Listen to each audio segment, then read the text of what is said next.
O Evangelho segundo Jesus, segundo a palavra eterna da vida, o Evangelho da sabedoria de hoje, da sabedoria de sempre, da explosão do significado de Deus em nós.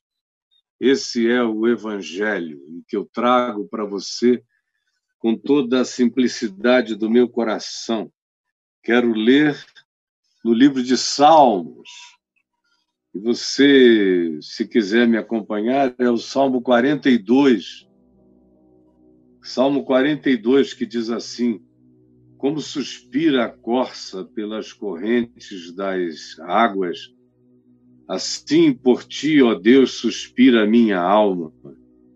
A minha alma tem sede de Deus, do Deus vivo. Quando irei e me verei perante a face de Deus? As minhas lágrimas têm sido meu alimento de dia e de noite, enquanto me dizem continuamente: o teu Deus onde está? Lembro-me destas coisas e dentro em mim se me derrama a alma de como passava eu com a multidão do povo e os guiava em procissão à casa de Deus entre gritos de alegria e louvor, multidão em festa. Por que estás abatido, ó minha alma? Por que te perturbas dentro em mim? Espere em Deus, pois ainda o louvarei, a Ele, meu auxílio, Deus meu. Sinto abatida dentro em mim a minha alma. Lembro-me, portanto, de ti nas terras do Jordão e nos montes do Hermon, no outeiro de Mizar. Um abismo chama outro abismo ao fragor das tuas catadupas. Todas as tuas ondas e vagas passaram sobre mim. Contudo, o Senhor, durante o dia, me conhece, me concede a sua misericórdia. E à noite comigo está o seu cântico, uma oração ao Deus da minha vida. Digo a Deus, o que é a minha rocha, porque te esqueceste de mim? Porque hei de andar eu lamentando sob a opressão dos meus inimigos? Esmigalham-se-me os olhos, os ossos, quando os meus adversários me insultam, dizendo e dizendo: o teu Deus onde está? Por que estás abatido, ó minha alma? Por que te perturbas dentro em mim?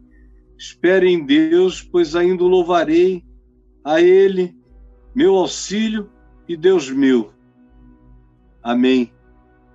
É interessante que esse é um salmo que vem carregado de lamentações.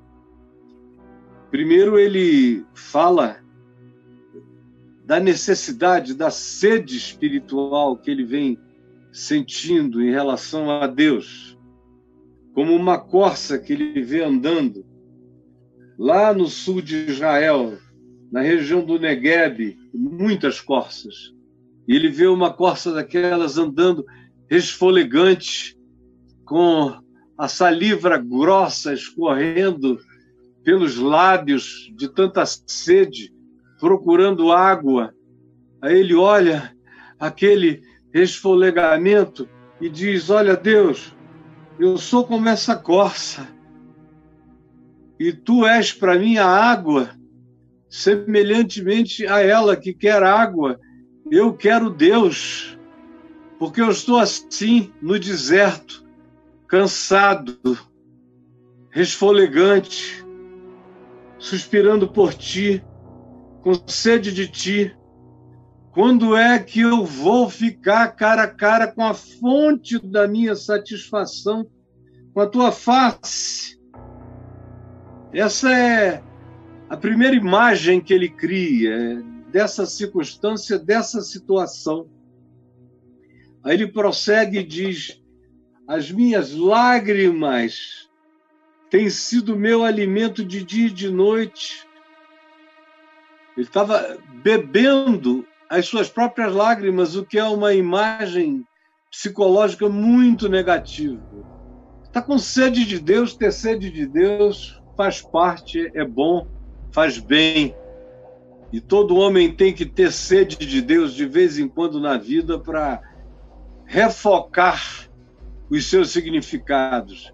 Mas a segunda descrição é uma descrição que não pode ser chamada de positiva. Ela é psicologicamente extremamente autodestrutiva. Quando ele diz: as minhas lágrimas têm sido meu alimento de dia e de noite, ele confessa que entrou num processo de autovitimização, de autopiedade, com pena dele mesmo, com dor dele mesmo. Ai, meu Deus, eu tenho sede de ti, tu não me vens, e eu estou frustrado por causa das coisas que me aconteceram também, e tu não me vens. Meu coração está tomado de uma quantidade enorme de tristeza, e tu não me vens. As minhas lágrimas têm sido meu alimento de dia e de noite, significando dizer que ele tinha entrado num ciclo de se alimentar das suas próprias dores, se alimentar dos seus próprios sofrimentos de dia e de noite. E quando a gente entra nesse ciclo de alimentação das nossas dores e dos nossos próprios sofrimentos, a gente não consegue quebrar isso em favor de nós mesmos. A tendência é que esse ciclo só cresça, só se intensifique. E a autopiedade, quem por ela é possuído, não consegue enxergar pela fé qualquer saída, não consegue quebrar o ciclo dos ressentimentos, de sentir de novo as mesmas dores, de chorar pelas mesmas coisas, pelas mesmas causas, pelas mesmas perdas, pelos mesmos fracassos, pelos mesmos vacilos. Não consegue parar, fica se alimentando. Por que eu fiz aquilo, meu Deus? Ou por que fizeram aquilo comigo? Como é que eu não vi que iriam fazer? E é uma existência de dia e de noite, chorando, choramingando, se alimentando e bebendo lágrimas.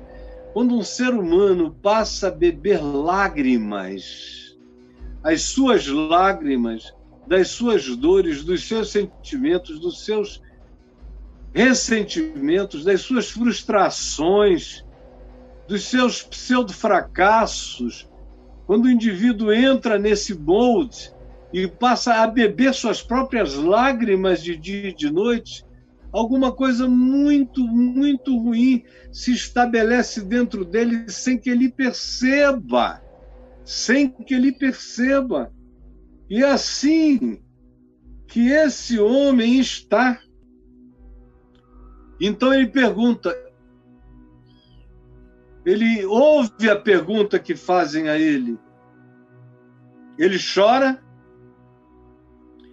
ele se ressente, como você está ressentido, magoado, bebendo autovitimizações, coitadismos e dores dessa natureza que paralisam completamente qualquer que seja a sua progressão ou evolução espiritual. Ficam todas elas contidas por essa autopiedade que impede você de tirar esse cobertor fétido que cobre você, de tirar essa touca das suas noites mal dormidas e insônias, de tirar o pijama das suas frustrações, se vestir para viver e ir à vida e ir à luta. Aí então ele começa a ouvir a voz de terceiros. A autopiedade desenvolve uma audição aguçada para aquilo que é o questionamento de outros, de alguns ou de muitos ou de milhares, sobre o suposto fracasso da nossa vida. Sobre o suposto fracasso da nossa vida, você está me entendendo? Aí ele começa a ouvir as vozes dos que dizem: o teu Deus onde está? Às vezes é o pai, é a mãe, é a mulher, são os filhos. O teu Deus onde está? São os amigos que dizem, escuta, você não dedicou a sua vida a Deus todos esses anos? Por que que agora você está assim? Cadê teu Deus? Cadê teu Deus? O teu Deus aonde está? Aí ele diz, e eu me lembro dessas coisas. Eu me lembro de onde eu caí, de que agora eu estou aqui com sede de Deus e Deus não me vem. E eu estou aqui bebendo as lágrimas das minhas dores, para as quais não existe consolação. Aí começam os superlativos, os exageros. Ninguém está sofrendo uma dor como a minha. Ninguém sabe o que eu estou experimentando. Aí, como adição a essa miséria, ainda vem a memória e os ecos das falas e das perguntas e dos questionamentos de terceiros, dizendo, e o teu Deus aonde está? Aí ele diz, me lembro dessas coisas e dentro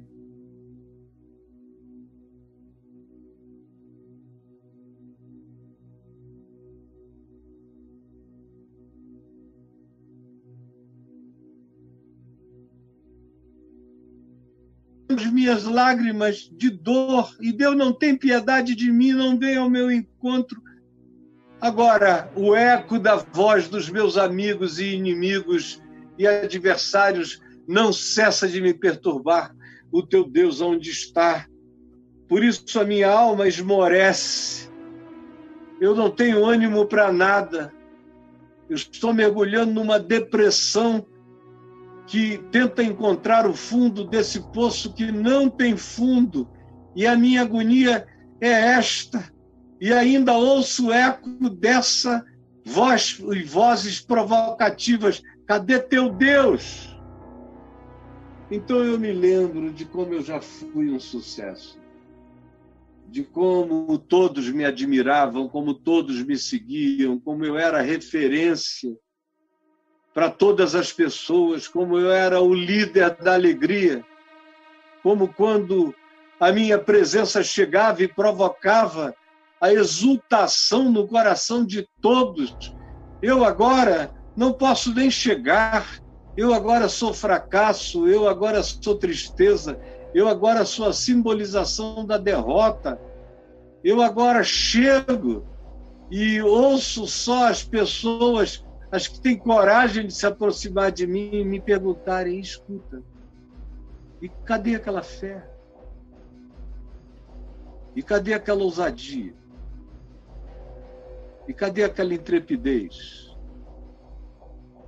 O teu Deus, aonde é que ele está? Fala aqui para mim. Fala. O teu Deus, aonde está?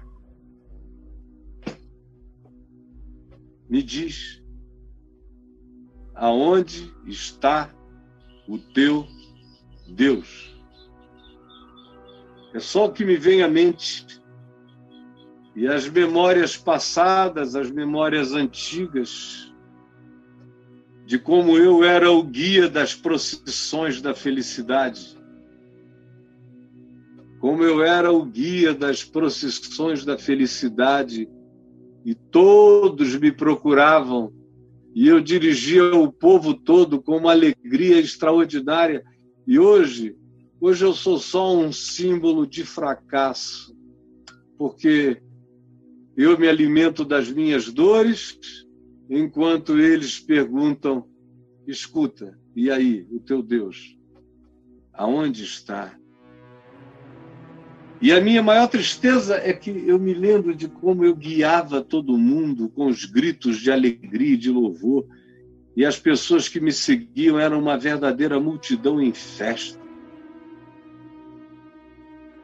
Aí ele, depois de ter esse momento de reflexão com ele mesmo e de chorar mais ainda essa situação, ele, de novo, traz à memória esse questionamento que diz, por que estás abatido, a minha alma? E a gente pensa que ao fazer essa pergunta, ele vai encontrar para si mesmo uma solução. Por que estás abatido, ó minha alma, e por que te perturbas dentro em mim? Espere em Deus, pois ainda o louvarei. A Ele, meu auxílio e Deus meu. Aí a gente pensa que o salmo vai acabar aqui, ó. Basta, né? Basta. A gente fica esperando que ele tenha essa volta sobre si mesmo. Ele já falou e reclamou que Deus estava ausente, ele estava com sede. Ele já choramingou as suas dores e os seus sofrimentos. Ele já se lembrou dos sucessos passados e que já não estão mais presentes. Ele se encheu de todo o coitadismo. A alma dele entrou num estado de murcheza. Ela se envelheceu antes da hora pela tristeza súbita que ele permitiu que tomasse conta dele. E aí, de repente, ele se lembra de como o passado já foi glorioso para ele, já não é mais. Aí, de repente, ele para e diz: por que tu estás abatida, ó minha alma? Lembra-te de Deus, ó minha alma. Por que te perturbas dentro em mim? Para com isso. Espera em Deus, pois ainda o louvarei a Ele, meu auxílio, Deus meu. E era hora de parar aqui. Tem certas orações que a gente precisa aprender a pará-las, senão elas acabam com a gente. Sede de Deus, e ele queria Deus como sensação. E Deus não é sensação, é para ser apropriado pela fé. Mas ele está tão destruído em si mesmo que ele quer que Deus dê a ele um sinal de satisfação, como a corça com sede teria se bebesse uma água gelada.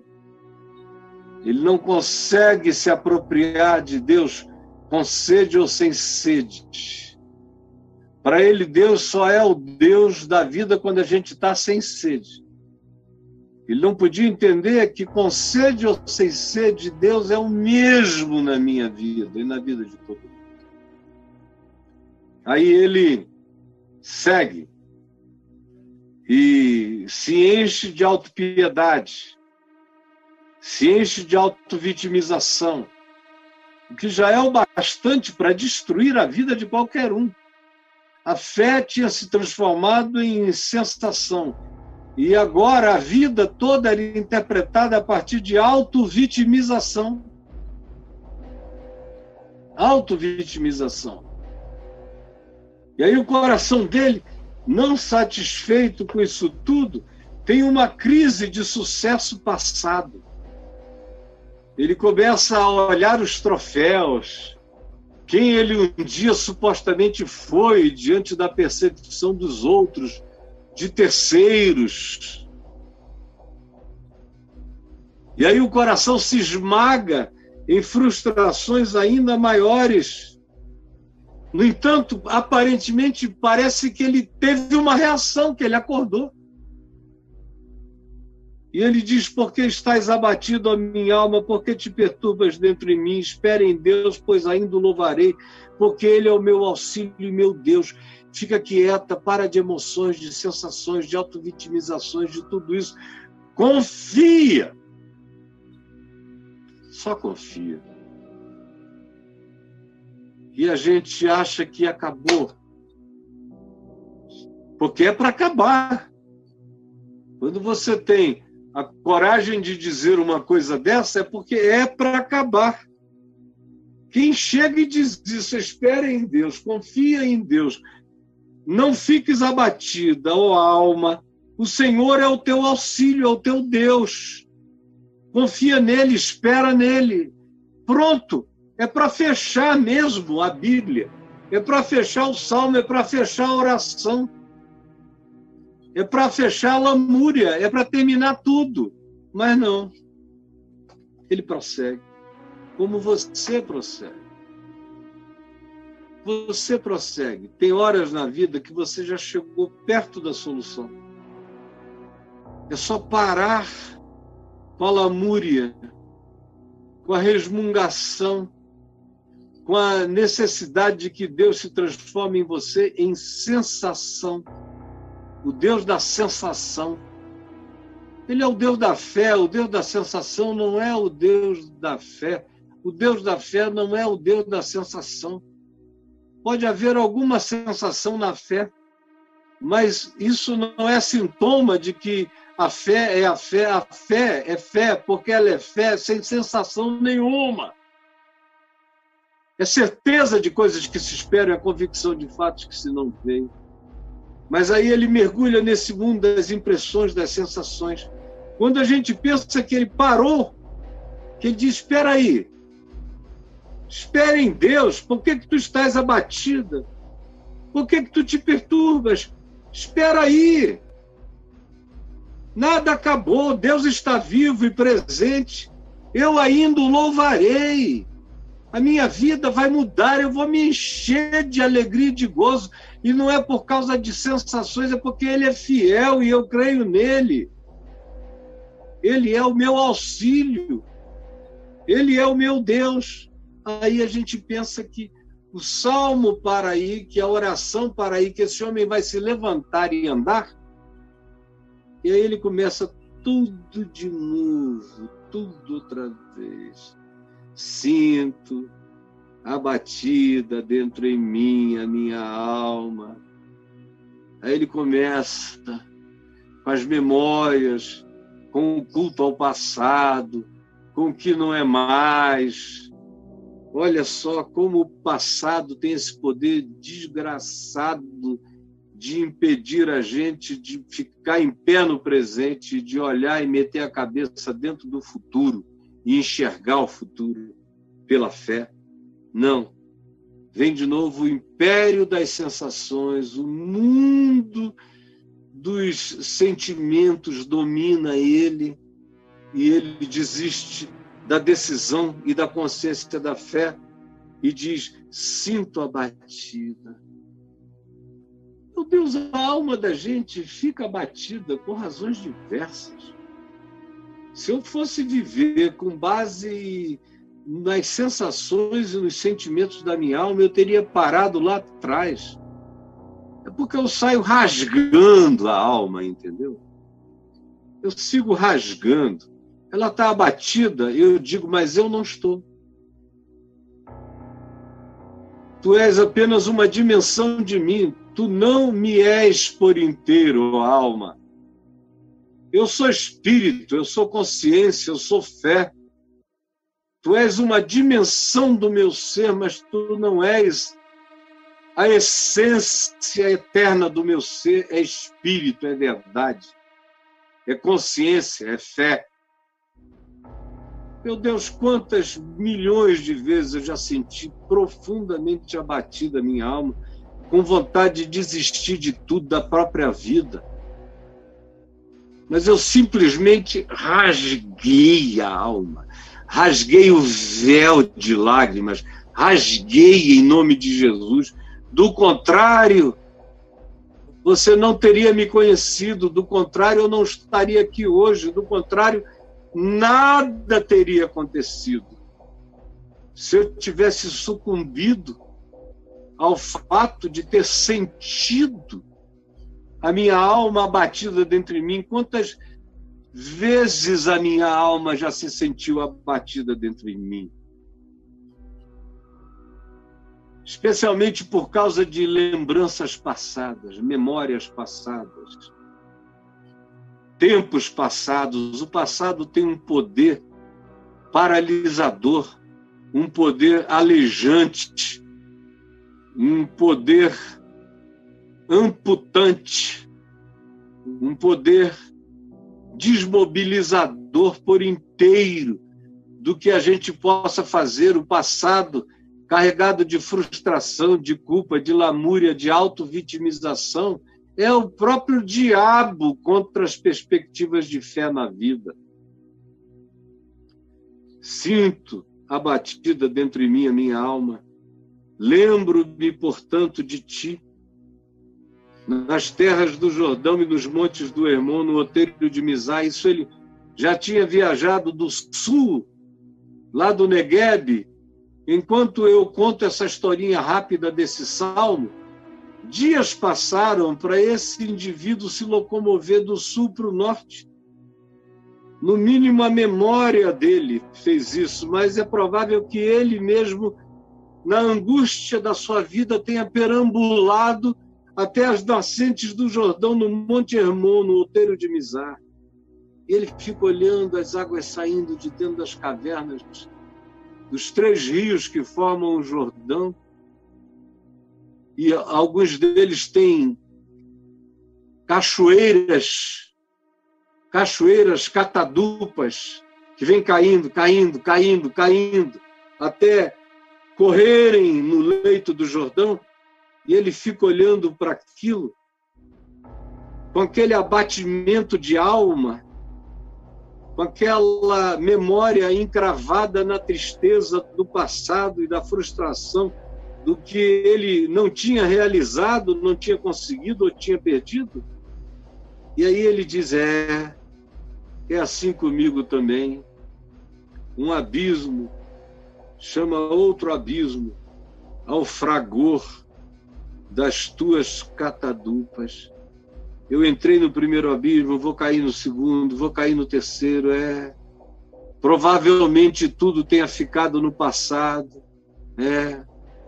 Provavelmente agora eu vá de abismo em abismo, levado pelo fragor poderoso dessas forças abismais.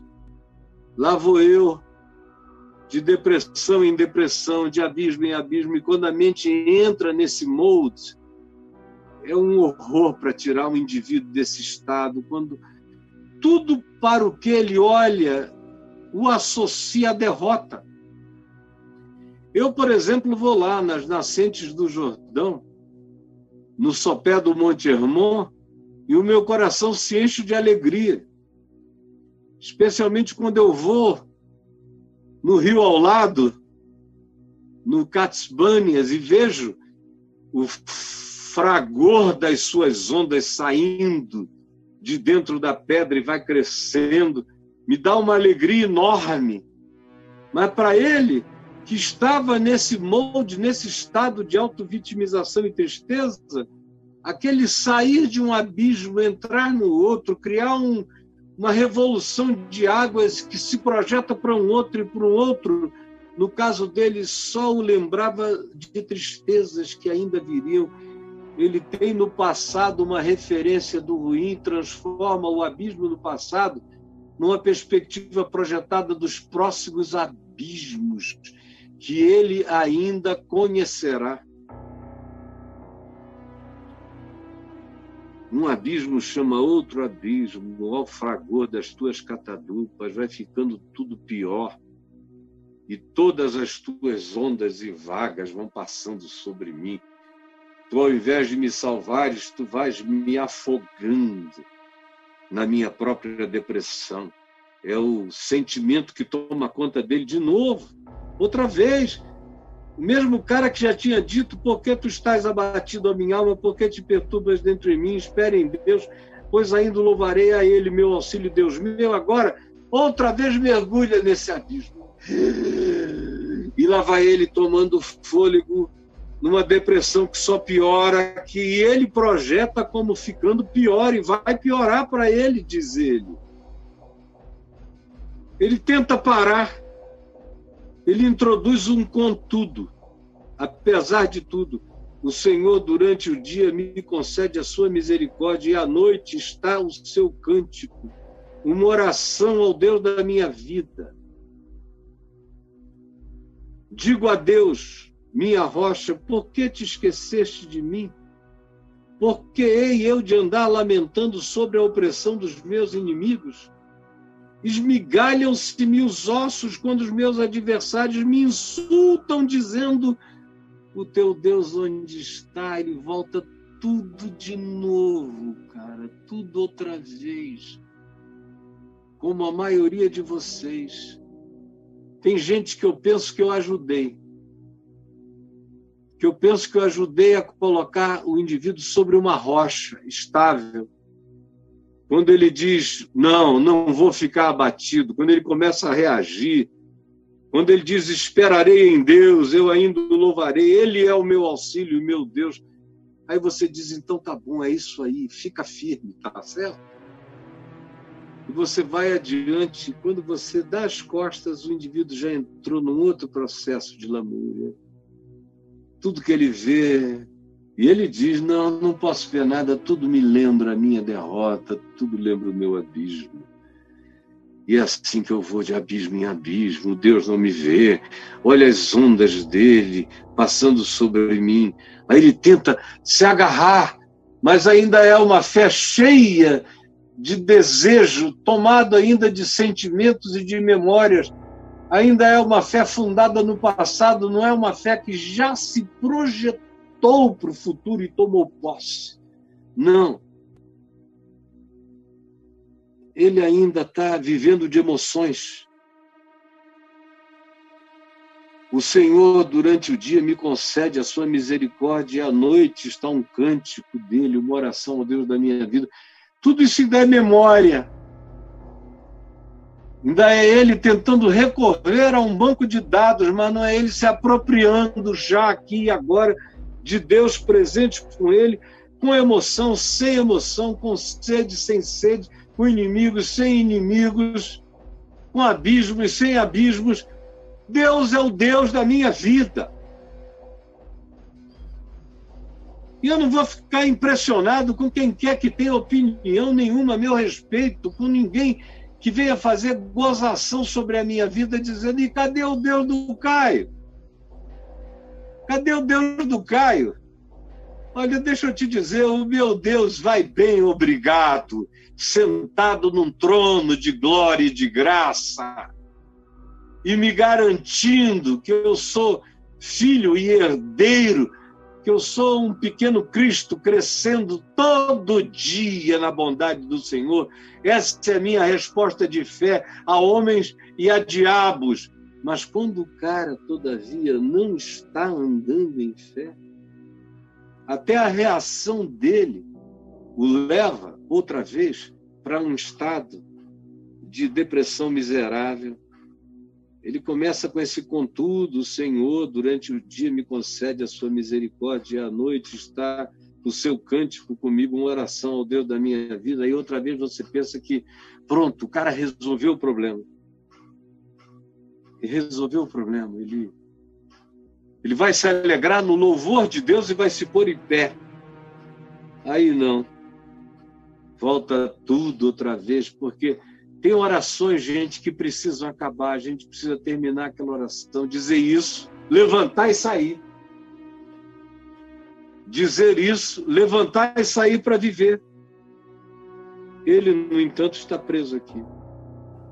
Ele volta e diz, digo a Deus, minha rocha. Bom, ele diz a Deus e ele exalta a Deus, chamando Deus de minha rocha, para dizer logo depois que Deus se esqueceu dele. Olha, Deus, minha rocha, por que você se esquece de mim? Por que eu tenho que lamentar? Ele coloca e transfere a responsabilidade para Deus. Como se Deus é que fosse fazer com que ele aprendesse a viver. Deus me ensina a viver e eu tenho que aprender a viver. Uma é a tarefa de quem ensina, outra é a tarefa de quem aprende. Deus me ensina a viver, eu tenho que aprender a viver. Digo a Deus, a minha rocha, por que esqueceste de mim? Por que eu vou ter que viver assim o resto da vida lamentando, enquanto os meus inimigos me oprimem? Por que, ó Deus, que eu tenho que ficar assim com os meus ossos esmigalhados, quando os meus adversários me insultam? Aí você pensa que o insulto é de uma natureza degradante a ele como ser humano, mas o insulto é, escuta, o teu Deus onde está? Você não era um cara que dizia para todo mundo que andava com Deus, que era cheio de Deus, que tinha a palavra de Deus, que era animado pela sabedoria de Deus, pelo conselho de Deus, pela fé nele. Então, onde foi parar tudo aquilo que te habitava? Cadê? Por quê? No meio disso tinha gente falando essas coisas com aquela gozação mordaz, perversa. Mas, quem sabe, haviam outros que só estavam querendo saber mesmo. Escuta, o que houve contigo? Às vezes, quando a nossa vida é tão misturada com Deus, e alguém vem e nos encontra num estado desse, e nos pergunta como é que você está, parece que o indivíduo está perguntando de o que aconteceu com Deus em ti. O fato é que era assim que ele entendia. Fosse porque a pergunta fosse exatamente esta, ou fosse porque era assim que ele entendia na frustração e na autovitimização dele. O teu Deus é onde está. Aí ele faz de novo aquele diálogo, oração, diálogo com a própria alma. E diz, por que estás abatido, ó minha alma? Por que te perturbas dentro em mim? Espere em Deus, pois ainda o louvarei a Ele. Meu auxílio, Deus meu, então. Graças a Deus, a oração acabou. Porque tinha uma chance muito grande desse cara continuar e dizendo, ai meu Deus, olha, os inimigos estão vindo. E reconstruir um capítulo inteiro da mesma coisa, como tem gente cuja vida, depois de um tempo, é uma sucessão de capítulos da mesma coisa. São pessoas que vão ficando insuportáveis, que depois de um tempo nem Deus consegue mais falar com elas, porque é lamúria demais. E elas não param a oração nunca. Gente, orações de dor, de lamúria, de tristeza, precisam ser curtas e rápidas e precisam terminar. Salmos de lamúrias e tristezas precisam ser apenas pequenos derrames psicológicos, um direito poético da alma gemer, para logo em seguida parar e dizer, o meu Deus está aqui, levantar-me-ei, e ainda que eu tenha que andar caminhando e chorando enquanto eu semeio, eu sei que eu vou voltar com júbilo, trazendo os meus feixes, e tá bom, chega. Essa oração está feita. Não haverá repetições acerca dela. Tem orações que não podem ficar sendo repetidas, senão elas matam a gente, entendeu? São orações que envenenam. Aquelas orações da autopiedade, de quem bebe as próprias lágrimas, elas têm, se começam, elas têm que ser rápidas e elas têm que ser concluídas por esse falar que repreende a alma. Por que tu estás assim, ó minha alma? Para com isso. Deus é o nosso Deus. Ele não mudou.